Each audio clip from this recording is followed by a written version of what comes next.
엉뚱한 상상이기는 하지만 만약 정원에 심은 토마토나 장미, 목련 등이 스스로 돌아다닐 수 있다면 어떤 일이 벌어질까? 아마도 모든 화단마다 둘레의 울타리를 쳐서 식물들을 가두어 놓던가 아니면 포기하고 탈출을 방조하는 수밖에 없을 것이다. 하지만 고맙게도 한번 식재된 관목이나 여러 해살이 식물은 그 자리에 고정된 채 움직이지 않는다. 그런데 정말 식물이 오직 한 자리에만 머문다고 말할 수 있을까? 전혀 그렇지 않다. 모든 식물이 다 그렇게 얌전한 것은 아니다.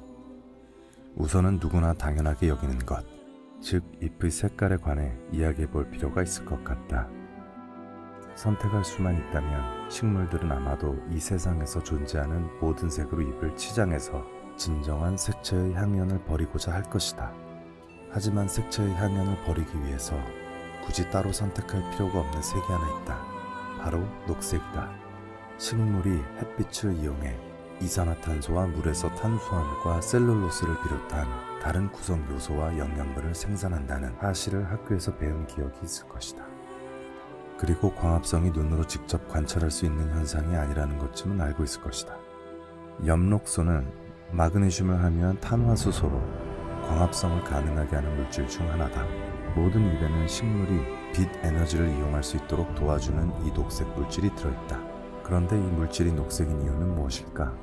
빛은 자외선부터 적외선까지 일련의 스펙트럼에 속한 다양한 파장으로 구성된다. 하지만 이 파장들이 모두 광합성에 이용되는 것은 아니므로 식물에게 필요하지 않은 색은 잎에서 전부 반사된다. 녹색은 이 과정에서 걸러진 색인 동시에 식물에게서 버려진 일종의 전자기파 폐기물이다. 다시 말하면 식물이 태양광선의 다른 파장들을 흡수하고 남은 전부인 셈이다. 식물이 태양광선의 모든 파장을 흡수할 수 있었다면 식물은 아마도 검게 보였을 것이다. 목초지와 숲, 정원에 보이는 녹색은 수없이 많은 식물이 열심히 일하고 있다는 증거다. 대양의 깊은 곳에 사는 특이한 생명체들을 제외하면 지구의 생명체는 오직 두 가지 형태로 나눌 수 있다.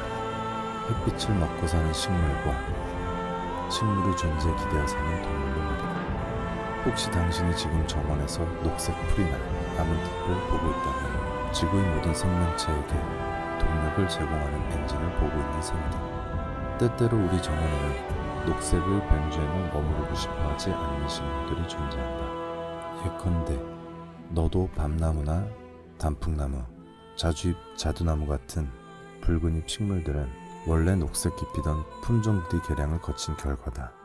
관상용 식물 중 상당수는 잎이 다양한 색깔을 띈다. 이런 유전자 돌연변이 식물들은 야생에서 분리할 수 있다. 색깔이 다양하다는 것은 엽록소가 부족해서 생기는 현상이기 때문이다.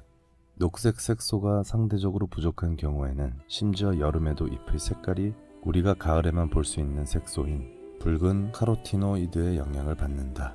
야생 상태에서 이 빈곤한 식물들은 건강한 이웃들에게 뒤처질 수밖에 없다. 생산할 수 있는 당분의 양이 매우 제한적이어서 성장이 지지부진해지기 때문이다. 경쟁에서 일단 한번 뒤처지고 나면 그대로 끝났다고 보아야 한다.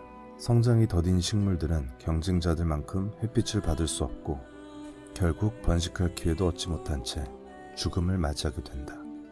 이와 달리 정원은 공평한 경쟁의 장이 아니다. 이 안에서는 인간이 승자와 패자를 결정할 수 있다. 잎이 붉거나 자주 새긴 품종들이 오직 인위적으로 가꾸어 놓은 환경에서만 발견되는 이유도 여기에 있다. 게다가 이런 나무들은 작은 뜰에 적합하다는 큰 이점도 가졌다. 절대로 부담스러울 만큼 크게 자랄 위험이 없다. 어쩌면 나무는 우리가 생각하는 것보다 훨씬 폭력적인 면모를 가졌을 수도 있다. 무성한 잎을 매단 채 여름 삼들 바람에 가지를 살살 흔드는 이 거인들이 실제로는 다른 종들에게 매우 불쾌한 존재가 될 수 있다. 그들이 가진 최고의 무기는 줄기인데 이 줄기는 극단적인 경우에 100m가 넘게 자라기도 한다. 그런데 나무의 줄기가 무기가 될 수 있다니 식물들이 실제로 서로 싸움이라도 벌인다는 뜻일까?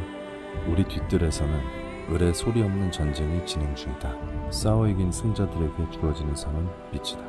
햇빛을 받는 면적이 제한적인 까닭에 매년 수십만 주의 어린 나무들이 햇빛을 선점할 기회를 얻기 위해 서로 경쟁한다. 이 싸움에서 승리할 수 있는 유일한 방법은 시작부터 선도 자리를 확보하는 것이다. 남들보다 더 크고 넓게 자라서 경쟁자들을 제치고 나아가는데 성공한 승자는 나머지를 어둑어둑한 그늘로 가두어 버린다. 패자들은 성장의 어려움을 겪으면서 시들시들한 상태로 버티다가 결국 어슴푸레한 빛 속에서 굶어 죽는다. 이런 식으로 어린 나무의 상당수가 다시 부식도가 된다. 이쯤에서 나무의 줄기가 갖는 이점이 확실해졌을 것이다. 벚나무든 가문비 나무든 또는 떡갈나무든 줄기의 도움이 없었다면 지금은 높이까지 자랄 수 없었을 것이다. 풀은 물론이고 관목이나 여러 해살의 식물은 아예 참가할 기회조차 얻지 못한다. 그늘 속에 남겨진 채 마냥 시들어갈 뿐이다.